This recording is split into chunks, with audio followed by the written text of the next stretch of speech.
चलो pin drop silence. आज हम इलेक्ट्रोकेमिस्ट्री का फर्स्ट पार्ट फिनिश करने वाले हैं।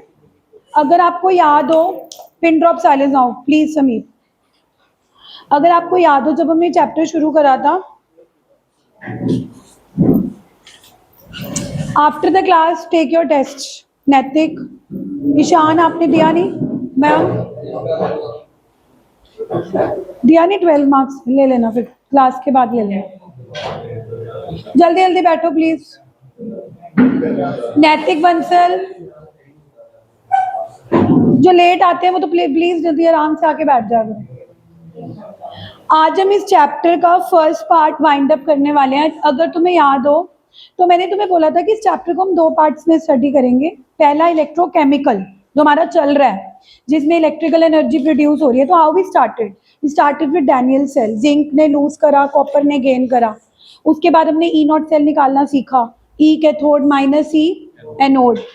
कैसे पता लगेगा कौन कैथोड है कौन एनोड है? जो लूज करता है वो एनोड है, जो गेन करता है वो। बट अगर ना पता लगे तो बड़ा इजी मेथड था, बड़ी वैल्यू कैथोड, छोटी वैल्यू। फिर नॉन्स अंकल आए, नॉन साइंटिस्ट आया। नॉन्स ने बोला कि अगर आप जिंक को डिप कर रहे हो, सेल बना रहे हो और कंसंट्रेशन 1 नहीं है, इट इज 0.1, और दूसरे बीकर में कॉपर की कंसंट्रेशन 0.01 है, तो आप ई नॉट सेल नहीं निकाल सकते, आपको ई सेल निकालना पड़ता है, विच इज नॉट स्टैंडर्ड। तो उसके लिए नॉन्स equation I.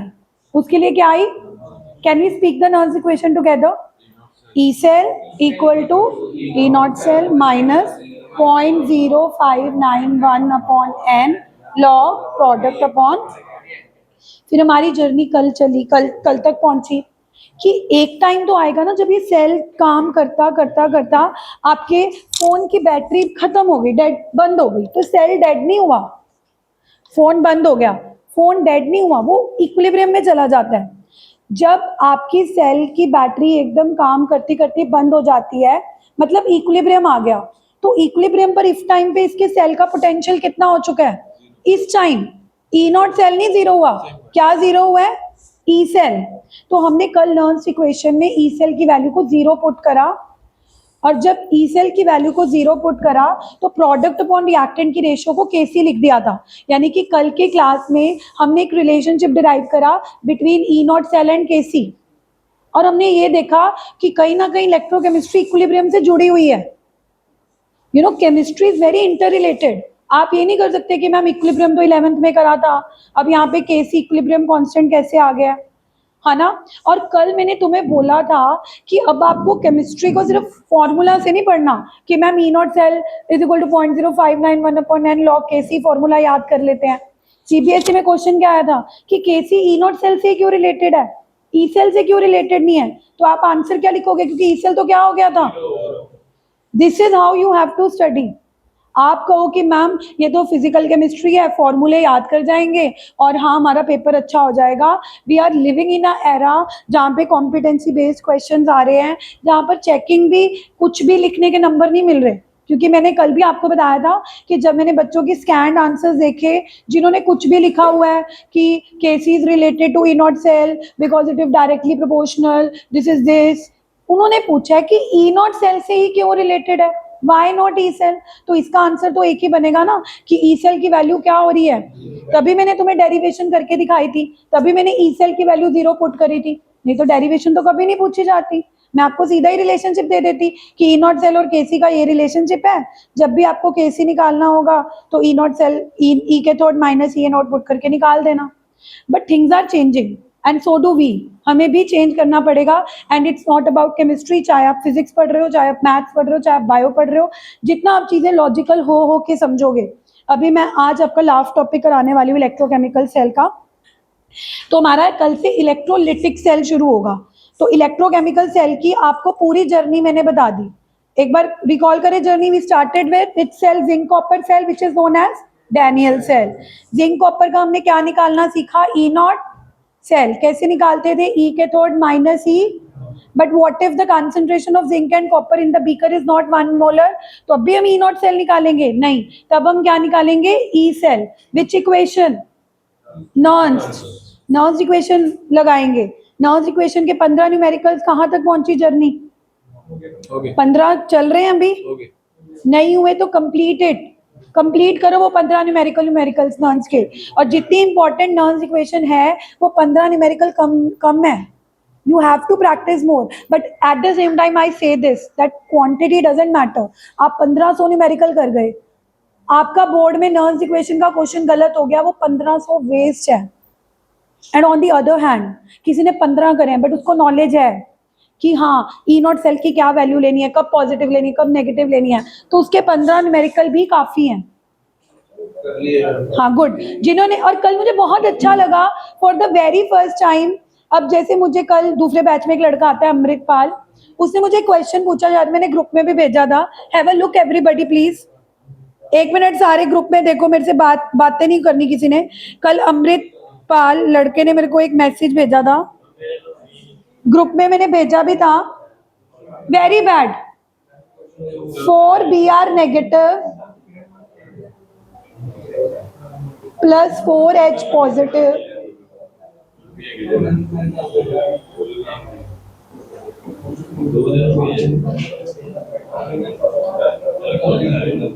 Those who are talking, are we done with the class?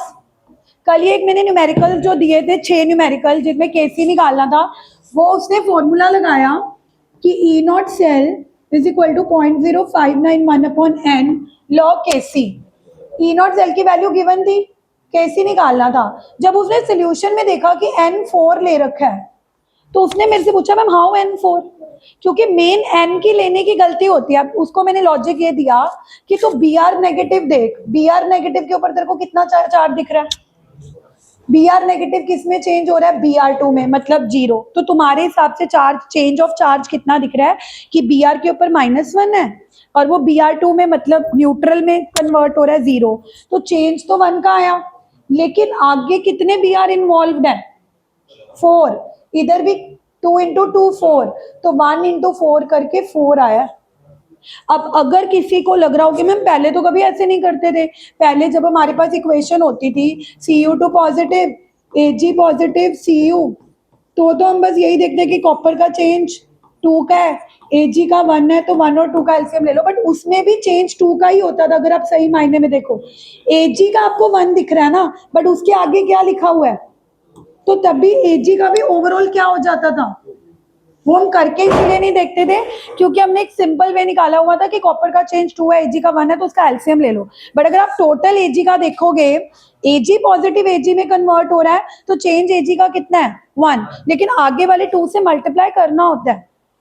So when you are solving the question, उस बच्चे ने सोल्यूशन देखा कि हाँ n की वैल्यू 4 ले रखी है, वो ले लेता, बट उसने मुझे स्क्रीनशॉट भेज के पूछा मैम हाउ N4, और फिर मैंने उसको एक्सप्लेन किया कि देख Br नेगेटिव और टू Br2 में तो चेंज कितने का आ रहा है, 1 का, but since 4 Br negative is involve, तो आपने n 1 into 4 लेना। अब कल को वो एग्जाम में जाएगा तो वो कभी भूलेगा नहीं n लेना, यही चीजें सीखनी है क्योंकि जो मैंने बच्चों के एग्जाम्स और क्वेश्चन पेपर इवैल्यूएट करे हैं, मैंने यही देखा है वो n की वैल्यू ही गलत लेते हैं।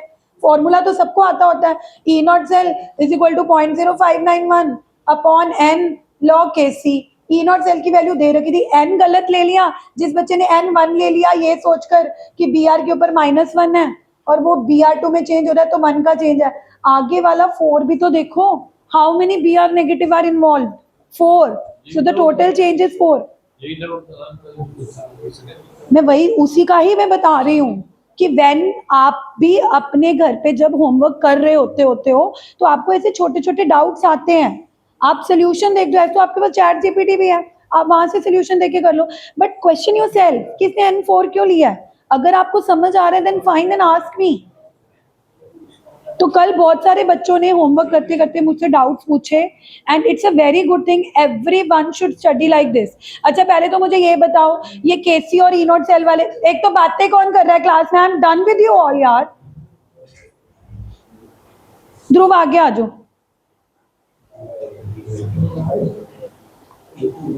इधर Mayank you are using phone. एक तो कल क्लास में आने से पहले, हाँ सब भवे मैम को फोन पकड़ा के आएंगे because you people are sick, आप लोगों को इतनी बीमारी हो चुकी है इस फोन की कि हर 2-2 मिनट बाद आपके फोन पे हाथ जाते हैं। Addiction, very very bad addiction. What if अगर मैं ऐसे करूं, 2-2 मिनट बाद पढ़ाऊं, अच्छा लगेगा तुम्हें? ऐसे मुझे भी नहीं अच्छा लगता, तुम 2-2 मिनट बाद फोन यूज करते हो। तो प्लीज, जो 11th में प्रैक्टिस थी ना कि बाहर मैम को फोन सबमिट करके आते थे, वही प्रैक्टिस अब कल से स्टार्ट होने वाला है। अभी तो नहीं टाइम वेस्ट होगा, अब कल से प्लीज एवरीबडी। और अगर किसी ने कोई ले आया ना फोन और बोला कि मैम गलती से रह गया, वो मेरे पास फोन आ जाएगा, फिर उसके पेरेंट्स ही लेने आएंगे मेरे से। हाँ, 1 मिनट, 1 मिनट पहले मैं कंप्लीट कर लूँ। सो चलो, अब मैंने ना 1 मिनट, आज इलेक्ट्रोकेमिस्ट्री खत्म करना है, इलेक्ट्रोकेमिकल सेल। तो एक बार मैं वो कंप्लीट करा के फिर डाउट्स लेती हूँ, क्योंकि वो छोटा सा टॉपिक है।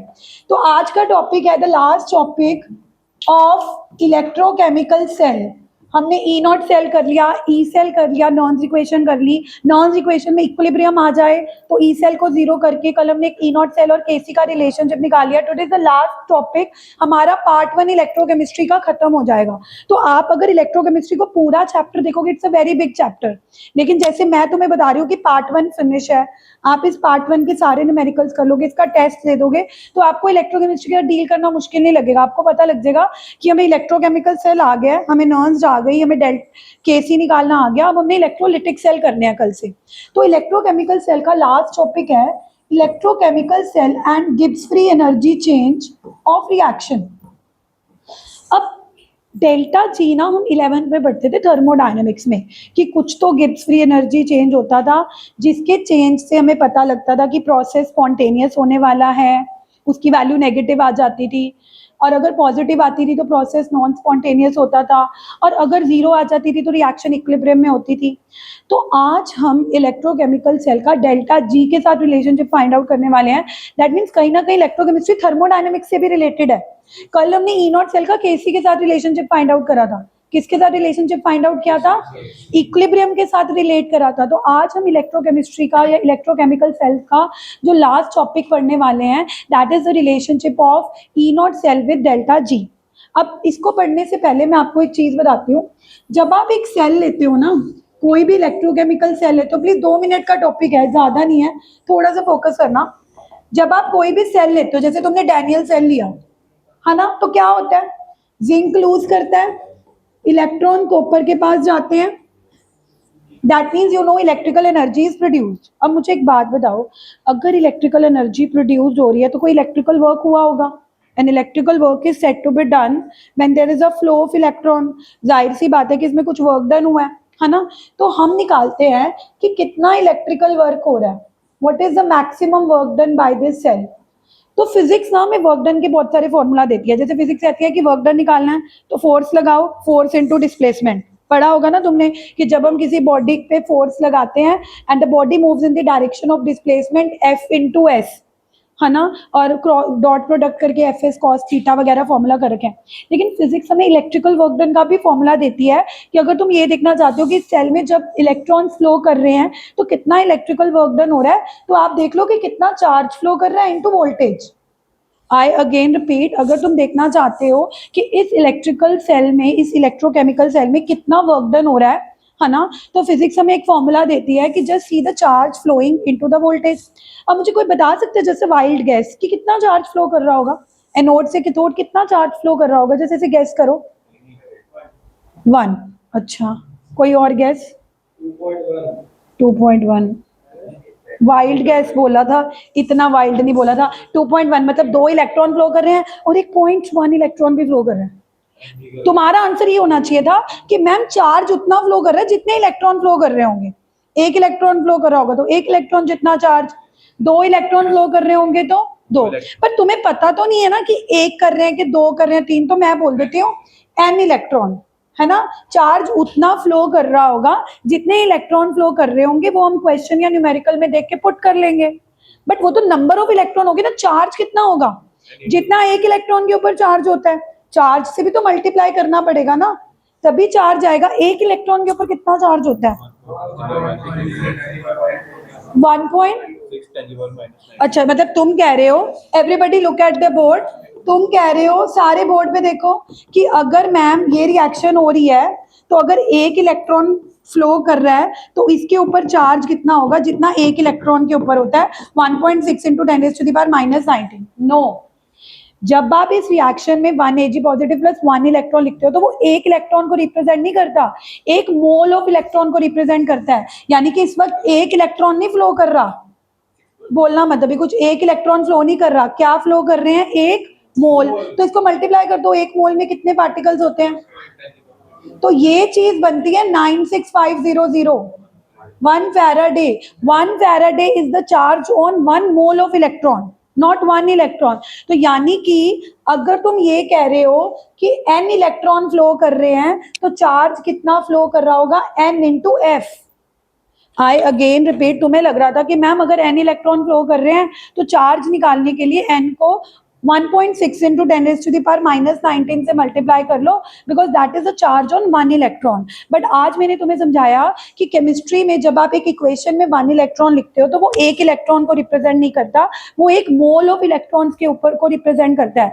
तो तुम अगर 1 इलेक्ट्रॉन का चार्ज आज बोलोगे तो 1.6 इंटू 10⁻⁻19 नहीं बोलोगे, तुम 1 फैराडे बोलोगे। क्या बोलोगे, 1.96500, बिकॉज मयंक, क्लास मयंक, 96500 क्या है, 1 फैराडे। चार्ज ऑन 1 इलेक्ट्रॉन या 1 मोल ऑफ इलेक्ट्रॉन, 1 इलेक्ट्रॉन के ऊपर चार्ज। तो शब्द वो होता था जो हम 11th में पढ़ते थे, 1.6 इंटू 10⁻⁻9। तो मतलब कुछ समझ नहीं आ रहा तो बस इतना समझ लो, what is the charge flowing, NF। What is the charge flowing, and voltage कितनी होगी कैथोड और एनोड के बीच में, ई नॉट सेल। तो यानी कि मैक्सिमम वर्क डन जो ये सेल कर रहा है वो NF ई नॉट सेल है। अब मुझे एक बात बताओ, जैसे सेल काम कर रहा है तो ऑब्वियसली उसके अंदर कुछ एनर्जी होगी तभी वो काम कर रहा है, हमारे अंदर कुछ एनर्जी होती है हम तभी काम करते हैं। सो द डेल्टा जी क्या होता है, the free energy available to do work. यानी कि ये जितना भी काम कर रहा है वो उसके अंदर इतनी ही एनर्जी थी तभी वो उतना काम कर रहा है। तो डेल्टा जी को कैलकुलेट करने का फॉर्मूला भी क्या बन गया, NF E not cell, but with a negative sign. Why with a negative sign, क्योंकि जैसे जैसे सेल काम करेगा वैसे वैसे उसकी एनर्जी डिक्रीज करती चली जाएगी। तो आज के टॉपिक में हमें क्या डिराइव करना था कि what is the relationship between electrochemical cell and delta G, मतलब एक इलेक्ट्रोकेमिकल सेल के डेल्टा जी के साथ क्या रिलेशनशिप है, गिब्स फ्री एनर्जी के साथ क्या रिलेशनशिप है। उसके लिए हमने पहले क्या समझा कि कोई भी अगर इलेक्ट्रोकेमिकल सेल है तो वो क्या प्रोड्यूस करेगा, Dhruv, electrical energy. Electrical energy produce करेगा तो मतलब उसने क्या करा है, इलेक्ट्रिकल वर्क। तो हमने कहा हम ये निकाल लेते हैं कि वो कितना वर्क कर रहा है, जितना वर्क करेगा उतनी एनर्जी होगी उसके अंदर, तो वहां से डेल्टा जी आ जाएगा। डेल्टा जी को निकालने के लिए पहले हमने क्या निकाला, वर्क डन। पहले हमने क्या निकाला, वर्क डन। फिजिक्स क्या बोलती है कि कैसे वर्क डन निकालो, कि चार्ज फ्लोइंग इनटू वोल्टेज। कैसे निकालो, चार्ज फ्लोइंग इनटू। फिर मैंने तुमसे पूछा कि बताओ कितना चार्ज फ्लो कर रहा है, तुमने गैस किया कि मैम 1 चार्ज, 2.1 चार्ज। बल्कि तुम्हारा आंसर होना चाहिए था कि मैम जितने इलेक्ट्रॉन फ्लो कर रहे हैं, 1 कर रहे हैं तो 1, 2 कर रहे हैं तो, बट वो तो इलेक्ट्रॉन्स है ना, हमको चार्ज चाहिए। तो एक इलेक्ट्रॉन या 2 इलेक्ट्रॉन या n इलेक्ट्रॉन के ऊपर चार्ज कितना होगा, इंटू एफ। इंटू एफ से क्यों मल्टीप्लाई किया, because 1 Faraday is the charge on 1 mole of electron. तो अगर n इलेक्ट्रॉन फ्लो कर रहे हैं तो n इलेक्ट्रॉन के ऊपर चार्ज कितना होगा, n इंटू एफ। समझ नहीं आता तो बस लर्न कर लो कि चार्ज कितना फ्लो करता है, n इंटू एफ। यहाँ पे नेगेटिव को लगाया, बता रही हूँ, पहले वर्क डन समझ लो। वोल्टेज की वैल्यू कितनी पुट कर ली, ई नॉट सेल। तो what is the maximum work done by the cell, formula learn कर लो, 2 मार्क्स का न्यूमेरिकल आता है। What is the maximum work done by the cell, NF E naught. n की वैल्यू क्या लोगे, copper 2 positive plus Ag positive. तो copper 2 positive के ऊपर कितना चार्ज दिख रहा है, 2। Ag के ऊपर कितना दिख रहा है, 1। 1 और 2 का एलसीएम 2। n की वैल्यू तो तुम्हें निकालनी आती है। What is the value of f, 965। And how do you calculate E not cell, इससे आसान न्यूमेरिकल हो सकते हैं, आते हैं एग्जाम में। कई बार क्या होता है कि टीचर नॉन्स इक्वेशन में नहीं डालता, पूरे इलेक्ट्रोकेमिकल सेल में वी कीप ऑन सेइंग कि नॉन्स इक्वेशन कर लो, नॉन्स इक्वेशन कर लो। समटाइम नॉन्स इक्वेशन पे क्वेश्चन नहीं आते, ऐसे 2-2 नंबर के क्वेश्चन आ जाते हैं कि calculate the maximum work done. Please 2 minute का टॉपिक खत्म होने वाला, प्लीज। अब मैंने बोला कि सेल जितना काम करेगा वैसे वैसे उसकी एनर्जी डिक्रीज करती चली जाएगी, विच इज अ मेन फंडा विद अस ऑल्सो। हम काम करते हैं, हमारी एनर्जी भी तो क्या करती है, डिक्रीज। और कौन सी एनर्जी डिक्रीज होगी? जिसकी वजह से वो काम कर रहा था। तो आपको पता होगा कि किसी भी सिस्टम के अंदर बहुत सारी एनर्जीज होती है, पोटेंशियल, काइनेटिक, बट अगर कोई सिस्टम काम करता है तो it is because of delta G. तभी तो डेल्टा जी का नाम ही क्या, free energy available to do work. Delta G की क्या डेफिनेशन होती थी? It is the free energy available to do. तो यानी कि कहीं ना कहीं अगर ये इतना काम कर रहा है तो इसका मतलब इसके अंदर इतनी गिब्स फ्री एनर्जी थी, इसके अंदर इतनी क्या थी, Gibbs free. But negative sign क्यों लगाया गुरकिरत? क्योंकि जैसे जैसे सेल वर्क डन करेगा उसकी डेल्टा जी डिक्रीज हो रही है। Negative is indicating that the Gibbs free energy is decreasing. अच्छा, ये फॉर्मूला लर्न कर लो, बोलो minus N F E naught. एक मिनट, कल मुझे कोई बताएगा कि ई नॉट सेल और केसी का रिलेशनशिप मैंने क्या बताया था, कल कराया था जो, कल 0.0 लॉग केसी। कल हमने ई नॉट सेल का एक रिलेशनशिप डिराइव करा था।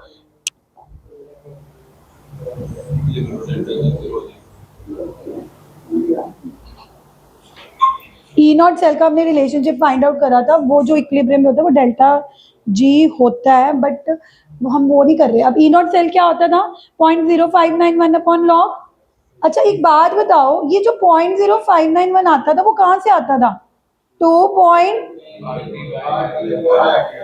जब हम इसमें टेम्परेचर 298 पुट करते थे तभी 0.0591 आता था। यानी कि कैन आई राइट 0.0591 की जगह 2.303? कैन आई राइट और नॉट? तो एन एफ से एन एफ, तो हमारे पास एक रिलेशनशिप डेल्टा जी नॉट का आ गया -2.303 आर टी लॉग के सी। मतलब के सी जो इक्विलिब्रियम की क्वांटिटी है, डेल्टा जी और थर्मोडायनेमिक्स, तुमने इक्विलिब्रियम और थर्मोडायनेमिक्स को भी कनेक्ट कर दिया। अब तुम पूछोगे कि मैम हम ऊपर वाला फॉर्मूला लगाएंगे या नीचे वाला? देखो जो नॉर्मल न्यूमेरिकल आएंगे डेल्टा जी के निकालने के, फिर तो ऊपर वाला फॉर्मूला ही लगाओगे, minus N F E not cell, ऊपर वाला फॉर्मूला ही लगाओगे ना, क्योंकि एन की वैल्यू आपको देख के पता लग जाएगी 2 या 3, एफ की वैल्यू भी पता लगती है 965, और ई नॉट सेल कैसे निकालते हो? ई के तोड़ माइनस ई। ये फॉर्मूला तो कभी कभी कि तुम्हें डेल्टा जी देकर केसी पूछ लिया जाए या केसी देकर क्या पूछ लिया जाए, जो बहुत रेयर होगा, बट मेरा फर्ज था कि मैं आपको बताऊं कि डेल्टा जी का एक formula minus N F E not cell है, बट एक फॉर्मूला डेल्टा जी का केसी के साथ भी है, जो मैंने तुम्हें डिराइव करके दिखाया है कि अगर हम केसी का जो हमने कल फॉर्मूला डिराइव किया था ई नॉट सेल का केसी के साथ, उसी को पुट करके। So are we done with the topic today? आज हमने इलेक्ट्रोकेमिकल सेल का कौन सा टॉपिक किया था? लास्ट टॉपिक, जिसमें हमने electrochemical cell E not cell का किसके साथ रिलेशनशिप निकालना था? Delta G. वैसे delta G is a thermodynamic factor, है ना, जो हमें बताती थी कि अगर डेल्टा जी सच में नेगेटिव आ जाए प्रोसेस इज स्पॉन्टेनियस, पॉजिटिव आ जाए नॉन स्पॉन्टेनियस मतलब सेल काम नहीं करेगा, जीरो आ जाए तो वो कौन सी कंडीशन पे है? इक्विलिब्रियम। एक सेकेंड, डेल्टा जी नॉट निकालने के लिए हमने कहा कि हम क्या करते हैं, हम वर्क डन निकाल लेते हैं, क्योंकि जितना वर्क डन वो करेगा उतनी उसकी गिब्स फ्री एनर्जी होगी, क्योंकि उसकी तो डेफिनेशन ही यही होती है, free energy available to do work, यानी कि वो जितना वर्क कर रहा होगा उतना ही डेल्टा जी है। वर्क डन निकालने के लिए हमने फिजिक्स का फॉर्मूला यूज किया, चार्ज इनटू वोल्टेज। कितना चार्ज फ्लो कर रहा है? जितने नंबर ऑफ इलेक्ट्रॉन फ्लो कर रहे होंगे, इनटू एफ क्यों किया? क्योंकि नंबर ऑफ इलेक्ट्रॉन तो नंबर ऑफ इलेक्ट्रॉन है ना, चार्ज निकालने के लिए तो एक मोल ऑफ इलेक्ट्रॉन के ऊपर चार्ज 1 फैराडे होता है, तो एन नंबर ऑफ इलेक्ट्रॉन के ऊपर कितना चार्ज होगा? एन एफ इनटू वोल्टेज क्या हो गई? ई नॉट सेल। अब मुझे रिदम ने लास्ट बैच में पूछा, लास्ट बैच में जो पूरा टॉपिक हो गया कि ma'am why this is maximum work done, इसको आपने मैक्सिमम क्यों बोला है? अब नॉर्मल वर्क डन बोल दो। अब इसका मैं आपको एग्जांपल बताती हूँ। जब आप मार्केट से सेल लेकर आते हो, कोई भी सेल या बैटरी लेके आते हो, उसके ऊपर जो वैल्यू मेंशन होती है 2 वोल्ट 3 वोल्ट, वो ई नॉट सेल की होती है। अब जैसे तुम इसको, रिमोट पड़ा था, हाँ, जैसे आप इसको डालोगे इसमें, अब तुमने सेल डाला, सेल की ई नॉट सेल की वैल्यू कितनी थी? 2 वोल्ट। अब जैसे तुम इसके अंदर डालोगे, अब तुम वोल्ट मीटर लगाओगे ना, वो वैल्यू 1.9 दे रहा होगा, यानी कि जैसे सेल सर्किट में चला जाता है उसकी जो मैक्सिमम ई नॉट सेल की वैल्यू होती है वो उससे कम हो जाती है, क्योंकि जैसे करंट फ्लो करने लगेगा 2 volt minus I into R, ohms लो, कहने का मतलब है कि ये जो ई नॉट सेल की वैल्यू आप पुट करते हो, ईएमएफ की वैल्यू पुट करते हो, ये मैक्सिमम पोटेंशियल डिफरेंस होता है जो आप सेल के ऊपर लिखा होता है। ये कौन सा पोटेंशियल डिफरेंस होता है? मैक्सिमम। मैक्सिमम क्यों होता है? क्योंकि जैसे तुम इसको सेल में डालोगे इसकी वैल्यू तो कम हो जाएगी, क्योंकि करंट फ्लो करने लगेगा, आई इंटू आर वोल्टेज ड्रॉप करने लगेगी। तो कहने का मतलब है, पहली बार कभी ऐसे बच्चे किसी ने पूछा नहीं, तो बच्चे नॉर्मली मेरे से डाउट पूछते नहीं है कि why this is work done maximum. तो अब तुम्हें ये समझ आ गया कि this work done is maximum, क्योंकि तुम वोल्टेज ही मैक्सिमम पुट कर रहे हो। आप कहोगे कि ma'am E not cell maximum होती है, यस, ईएमएफ या ई नॉट सेल जो वैल्यू होती है वो मैक्सिमम होती है। जैसे ही आप उस सेल को क्लोज सर्किट में डाल देते हो, उस वक्त जो पोटेंशियल डिफरेंस आएगा वो ई नॉट सेल नहीं होगा, वो 1.9 1.8 कोई भी नॉर्मल पोटेंशियल डिफरेंस होगा। तो कल को अगर कोई तुमसे क्वेश्चन ही पूछ ले what is the difference between EMF and potential difference, तो ईएमएफ ये जो ई नॉट सेल होता है ये मैक्सिमम पोटेंशियल डिफरेंस है ये भी पोटेंशियल डिफरेंस ई के थोड़ माइनस ई, बट ये कौन सा पोटेंशियल डिफरेंस है? मैक्सिमम। और जो पोटेंशियल डिफरेंस हम किसी भी टाइम पे मेजर करते हैं that is less than maximum, that is. और ये जो ईएमएफ या जो ई नॉट सेल ये जो मैक्सिमम पोटेंशियल को डिफरेंस को रिप्रेजेंट करता है, it is when it is in the open circuit. जब सेल कहाँ पे होता है? जैसे ही वो क्लोज सर्किट में चला जाता है, जैसे ही वो किस में चला जाता है, तब वो ईएमएफ की वैल्यू नहीं देता, तब वो नॉर्मल पोटेंशियल डिफरेंस की वैल्यू देता है। तो है ईएमएफ या ई नॉट सेल भी पोटेंशियल डिफरेंस, बट वो मैक्सिमम है। चाहे हम बोलते नहीं बार बार ईएमएफ या ई नॉट सेल को मैक्सिमम, बट कहीं ना कहीं अंदर आपको क्लैरिटी होनी चाहिए कि ये जो मैं ई नॉट सेल की वैल्यू पुट करता हूँ ई कैथोड माइनस ई एनोड को, ये कौन सी वैल्यू होती है ध्रुव? मैक्सिमम। लेकिन क्या जब तुम सच में सेल को अंदर डालोगे तो ई नॉट सेल की वैल्यू 2 होनी चाहिए, तो वो 2 आती है? नहीं। अगर आप वोल्ट मीटर लगा के देखोगे तो वो 2 से कम ही आएगी, मे बी 1.9 मे बी 1.8, क्योंकि कारण है ना, कारण क्या है कि जो तुम पोटेंशियल डिफरेंस मेजर करोगे वो जो तुम वैल्यू दे रहे हो minus I into R, current flow करने लगेगा, करंट फ्लो करने की वजह से वोल्टेज ड्रॉप होने लगेगी। क्यों ड्रॉप होने लगेगी? क्योंकि सेल के अंदर रेजिस्टेंस होती है। क्या होती है? तो करंट फ्लो करने की वजह से ड्रॉप आता रहेगा, ड्रॉप आता रहेगा, तो वो ड्रॉप एक्चुअल वैल्यू से माइनस होगा, तो जो वैल्यू आएगी वो 2 से कम आएगी ना। तो अब थोड़ी थोड़ी बातें समझ आ रही है। तो मुझे बहुत अच्छा लगा that student is asking that ma'am you are saying the work done by the cell is NF E not cell, okay we learn the formula, but why are you saying that this is the maximum? Now you agree कि ये maximum ही है, क्योंकि इसमें हम जो voltage put कर रहे हैं वही मैक्सिमम है। ई नॉट सेल चाहे हम उसको मैक्सिमम बोलते नहीं है, बट कहीं ना कहीं अंदर से तो हमें पता ही है ना कि ये मैक्सिमम पोटेंशियल डिफरेंस है, this is the maximum. And why it is maximum? Because the moment the cell will go inside the circuit, जैसे ही सेल सर्किट के अंदर जाएगा वोल्टेज ड्रॉप आने की वजह से उसका जो एक्चुअल डिफरेंस होगा वो ई नॉट सेल से तो कम ही हो जाएगा, कभी भी ज्यादा नहीं हो सकता। तो ये इस तरह के डिस्कशंस होती हैं तो अच्छा लगता है। So are we done with who is there? कौन है?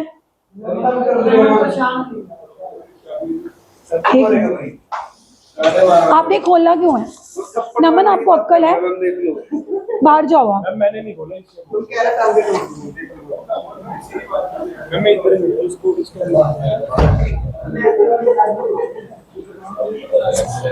बस तुम्हें यही आता है, उसकी टांगे तोड़ दो, इसकी टांगे तोड़ दो। समझ आ गया? टॉपिक लिखें और इसका एक न्यूमेरिकल करते हैं। और आज क्या खत्म हो गया? इलेक्ट्रोकेमिकल। कल से हम क्या शुरू करेंगे?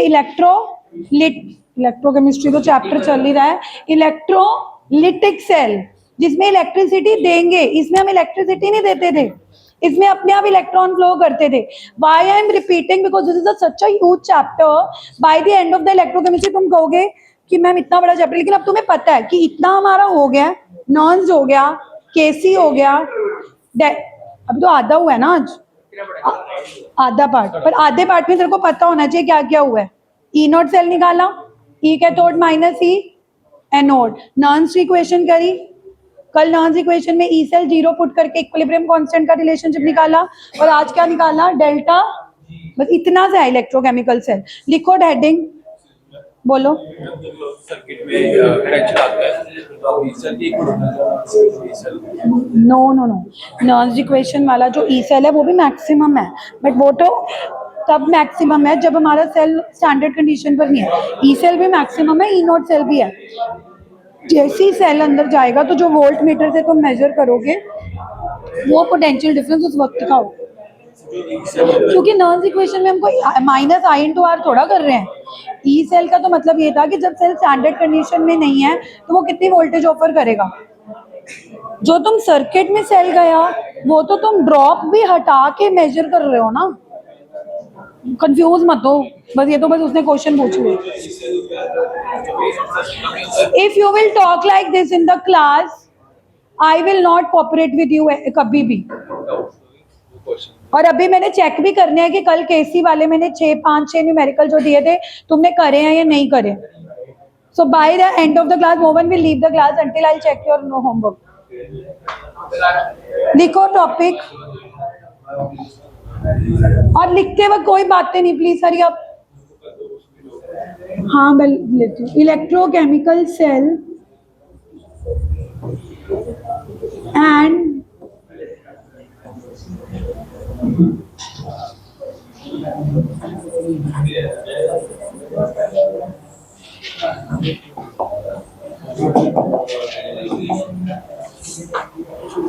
so write down Ishan Mayank please लिखो।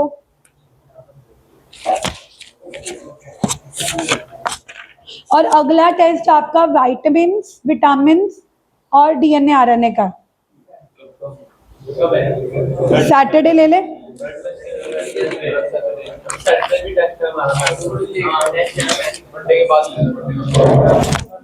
मैंने आपसे कुछ पूछ ही नहीं रही, मेरे को जब लेना होगा I will announce. I will go mad with you all. लिखो when the cell reaction takes place Yash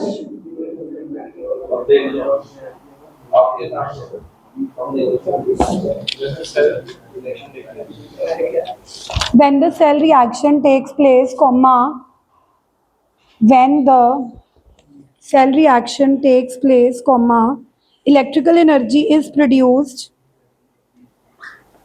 when the cell reaction takes place comma electrical energy is produced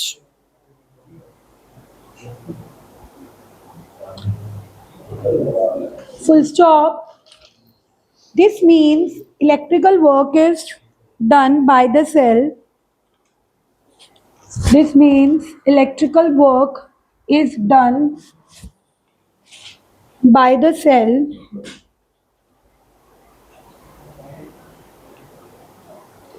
which leads leads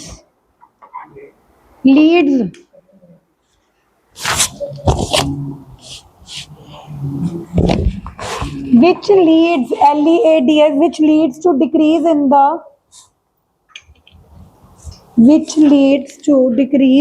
the free energy of the system which leads to decrease in the free energy of the system। अब paragraph change करके लिखो maximum work done can be calculated as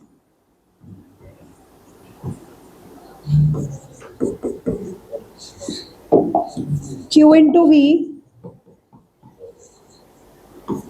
Q is NF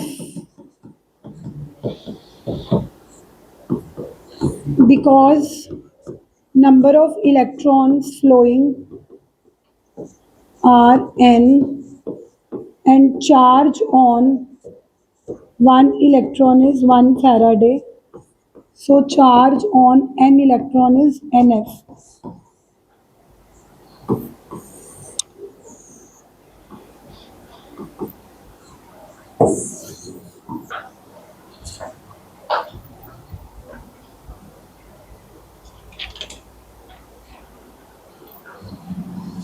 Thus, decrease in Gibbs free energy will be equal to minus of maximum work done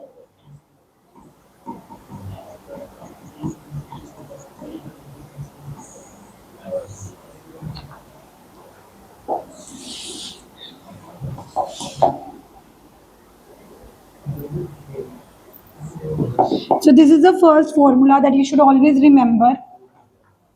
So I'm making it 5 star. But अब एक और relation भी derive किया. Put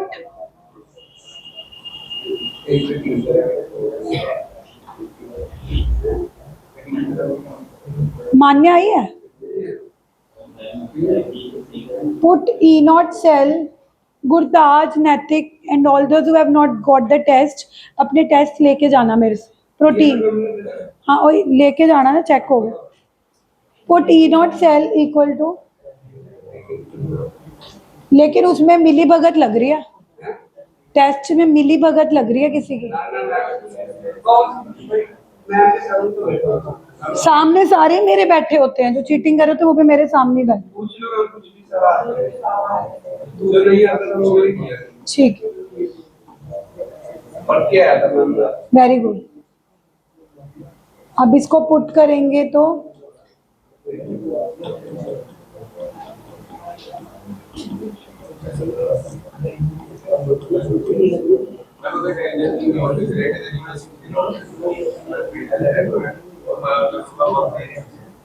हाँ फिर वो electrolytic बन गया.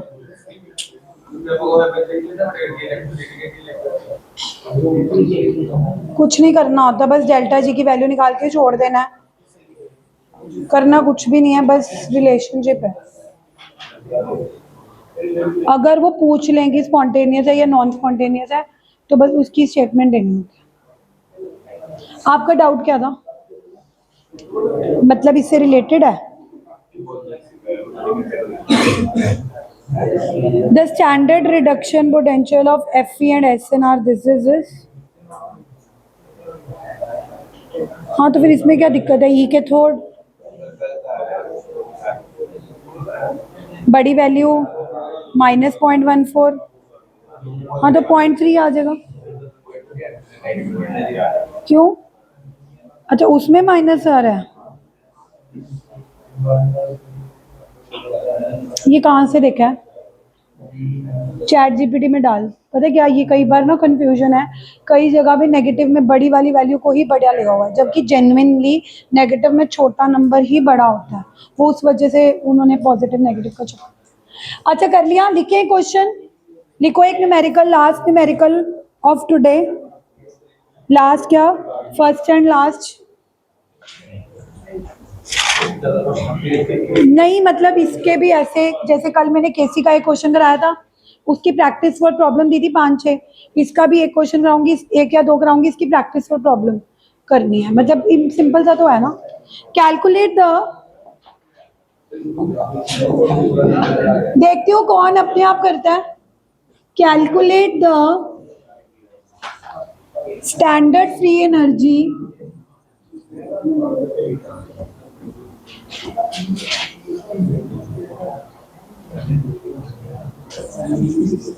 change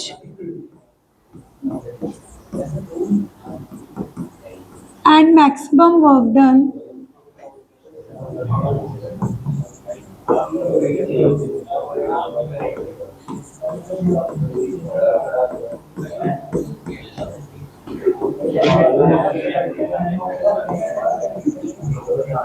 देखो जो परम बातें नहीं please.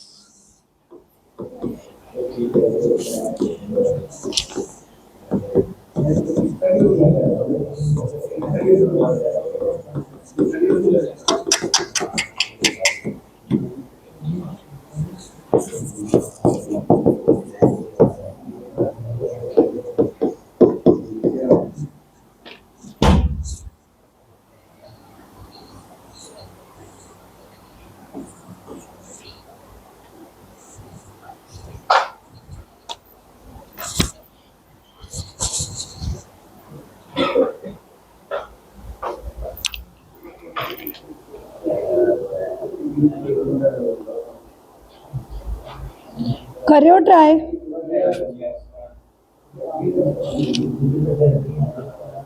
Where is Divyansh? School में प्रैक्टिस पे जाता है.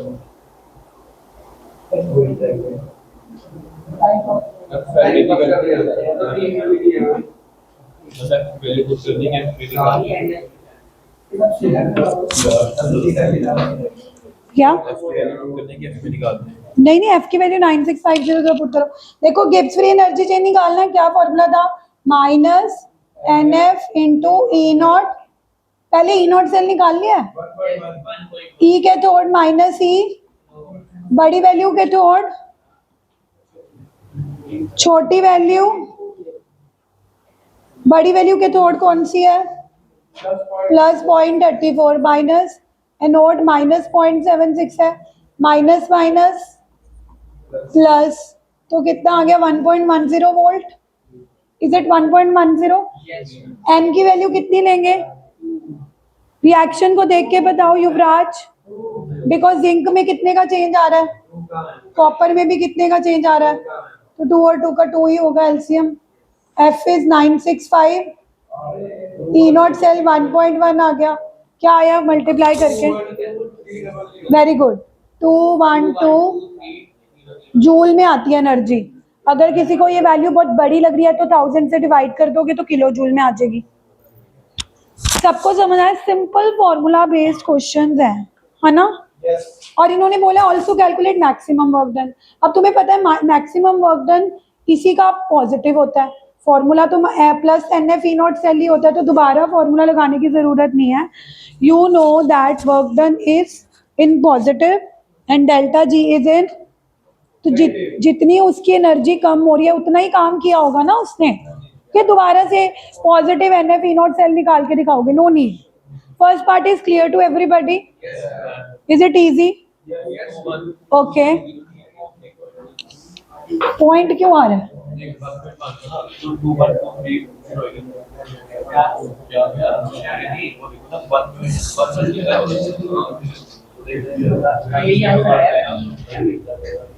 दो जीरो ही आ रही हैं, यही आ रहा है। बी पार्ट में क्या निकालना है? अब तुम्हें केसी निकालना है ना।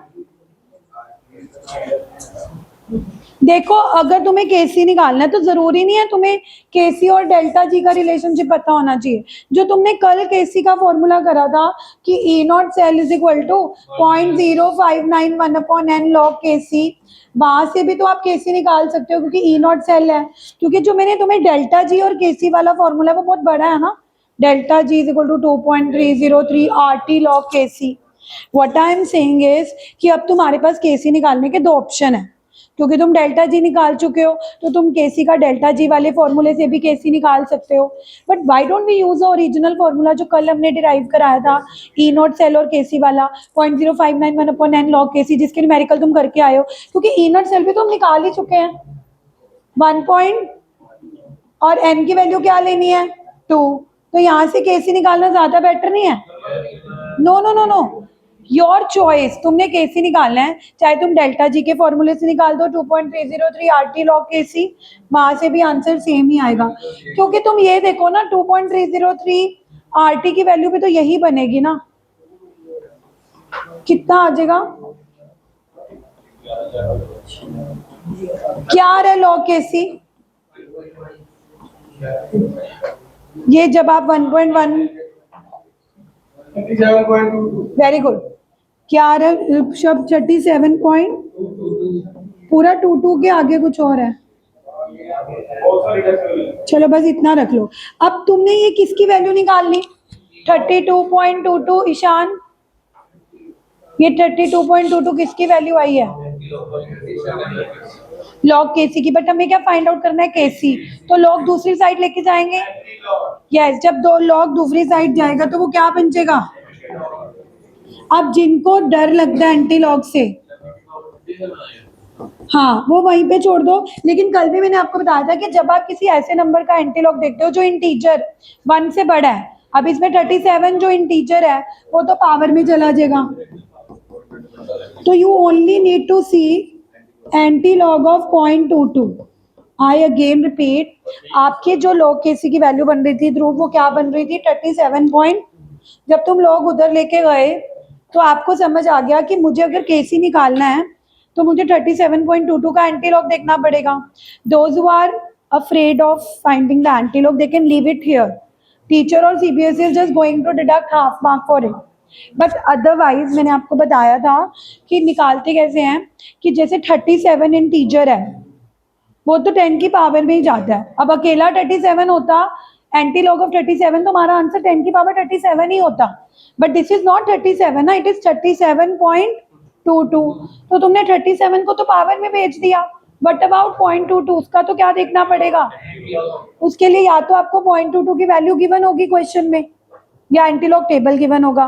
तो 0.22 का एंटीलॉग कितना होता है? ठीक है, बस 1.66। तो this is your final answer. कितने बच्चों को आज का क्वेश्चन समझ आया? इजी पीजी और डफ टफ? या तो एक और क्वेश्चन डेल्टा जी का करके आई विल फिन एक क्वेश्चन। हाँ, मैं एक काम करती हूँ, डेल्टा जी का क्वेश्चन लिख के ना सबका होमवर्क चेक करने आती हूँ, तुम ट्राई कर लो। कैलकुलेट डेल्टा जी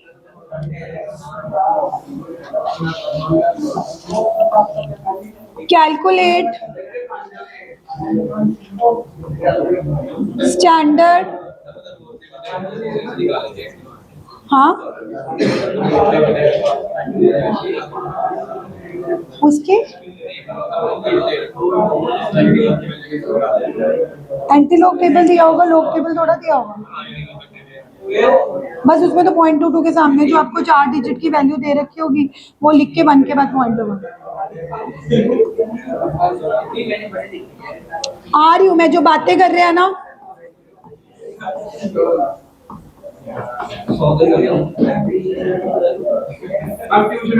कोई बात नहीं, व्हाट इज द टाइम? कोई बात नहीं, 2 मिनट होएंगे। गुरदास मेरी क्लास में तो 8:15 आया, 15 मिनट लेट, तब तो तुम्हें कोई डर नहीं होता। वही करूंगी, बेटर है फिर सबको ही करूंगी। हाँ वेला ही है दो।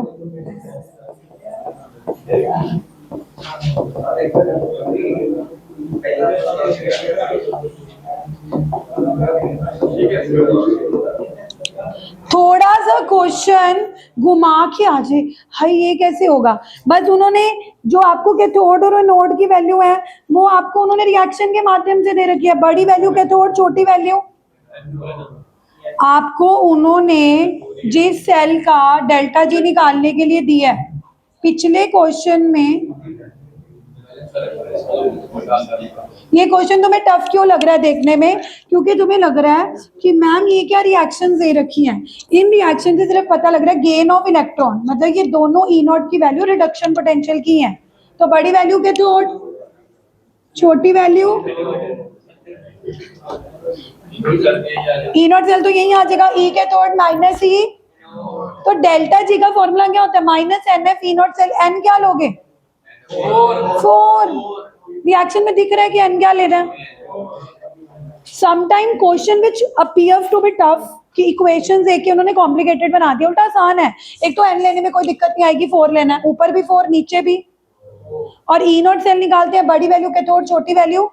बस रिएक्शन में तो ये दिखाया गया है कि इस रिएक्शन में भी गेन हो रहा है, इस रिएक्शन में भी गेन नहीं, एक गड़बड़ होगी, सॉरी।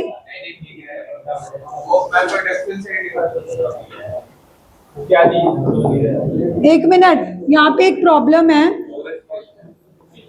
नेक्स्ट दूसरी रिएक्शन में लूज ऑफ इलेक्ट्रॉन हो रहा है, जबकि ई नॉट की वैल्यू गेन वाली होनी चाहिए। तो अगर तुम इस रिएक्शन को उल्टाते भी हो तब भी फर्क नहीं पड़ेगा, क्योंकि 0 तो माइनस में भी 0 होता है।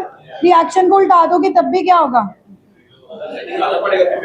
करना पड़ेगा। हाँ देखो, नॉर्मली जब आप ई नॉट कैथोड लेते हो, ई नॉट एनोड लेते हो, तो कैथोड में भी गेन होना चाहिए, एनोड में भी क्या होना चाहिए। तो अगर ये वैल्यू 2 होती तो माइनस 2 लेते। बट अब तो यार जो बातें कर रहे हैं ना, फिर तुम यही गलती करोगे एग्जाम में।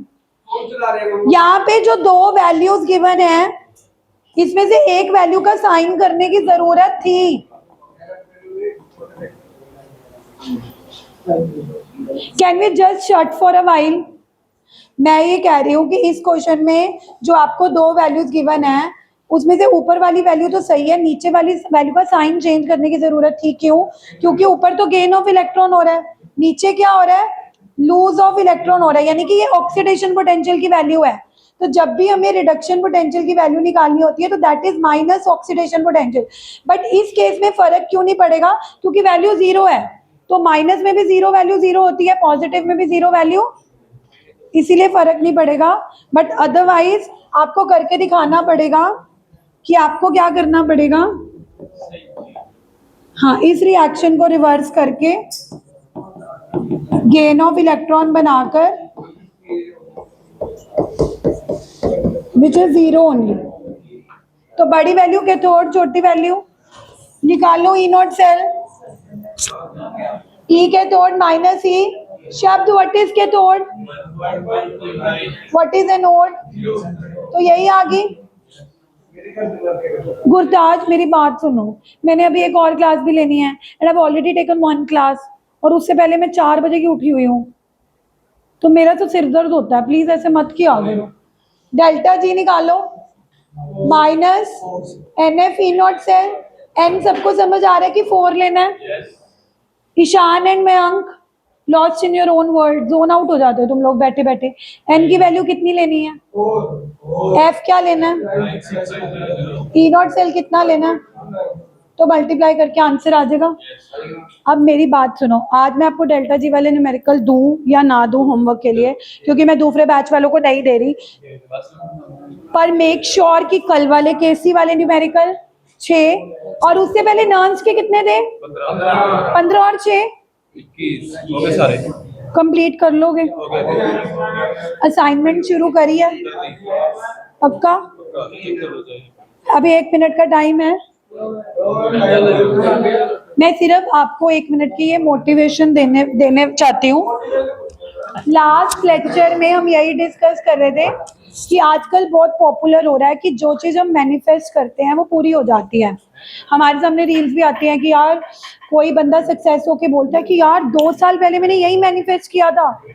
मैनिफेस्टेशन कम्स ट्रू, तो दैट मीन्स अगर आज मैं सोचती हूँ कि यार 2 साल बाद मैं इंडिया की ना केमिस्ट्री की सबसे टॉप ट्यूटर बन चुकी, तो मेरी मैनिफेस्टेशन ट्रू हो जाएगी अगर मैं रोज कुछ भी ना करूँ उसके लिए। लेकिन मैं अगर अपनी मैनिफेस्टेशन के लिए काम करूँ, मैं यूट्यूब पे लेक्चर्स डालने शुरू करूँ, मैं और पढ़ना शुरू करूँ और क्वालिटी बढ़ाने लगूँ, फिर मैनिफेस्टेशन ट्रू हो सकती है। कोई बिजनेसमैन है, वो कहे आज मेरे पास 1 करोड़ का बिजनेस है, 2 साल बाद मेरा ये जो बिजनेस है वो 10 करोड़ तक मैं मैनिफेस्ट कर रहा हूँ, लेकिन उसके लिए वो न्यू डीलरशिप्स ना करे, वो नए लोगों से ना मिले, तो मैनिफेस्टेशन ट्रू हो जाएगी? तो मैनिफेस्टेशन लाइफ में तब भी ट्रू होती है अगर आप उस डायरेक्शन में काम करना शुरू करते हो। तो मैनिफेस्ट करना अच्छा है।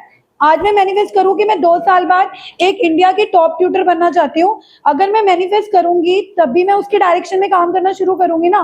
अगर मैं मैनिफेस्ट ही नहीं करूंगी, आज मेरे पास 50-100 बच्चे जितने भी आ रहे हैं मैं उसी में खुश रहूंगी, तो मेरी ग्रोथ स्टैग्नेंट हो जाएगी। तो एज अ स्टूडेंट अगर तुम अपनी लाइफ में आगे +2 में कोई नीट करना चाहता है, कोई कनाडा जाना चाहता है, कोई बाहर जाना चाहता है, कोई जेई करना चाहता है, तो तुम जो भी मैनिफेस्टेशन कर रहे हो उस डायरेक्शन में पढ़ना शुरू करोगे तभी मैनिफेस्टेशन ट्रू होगी। सिर्फ बैठे बैठे कि मैं 2 साल बाद इधर रहूंगा, 3 साल बाद मैं आईटी में बैठा हूंगा, 2 साल के बाद 4 साल में मैं एमएनसी में जॉब कर रहा हूंगा, या 4 साल में मैं कनाडा में होऊंगा, वो मैनिफेस्टेशन ट्रू नहीं होगी। तो मैनिफेस्ट करो, but start working for that manifestation, only then manifestation will come true. So let's meet tomorrow, we will do electrolytic cell, but मैं पहले सारा क्या चेक करूंगी? कल के 15 मिनट कोई स्टडी नहीं होगी, पहले क्या चेक होगा? क्या चेक होगा? Homework complete.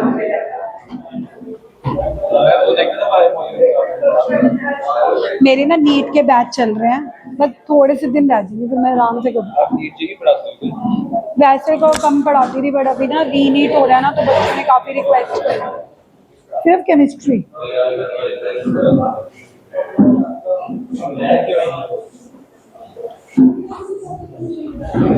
टेस्ट लेके जाओ।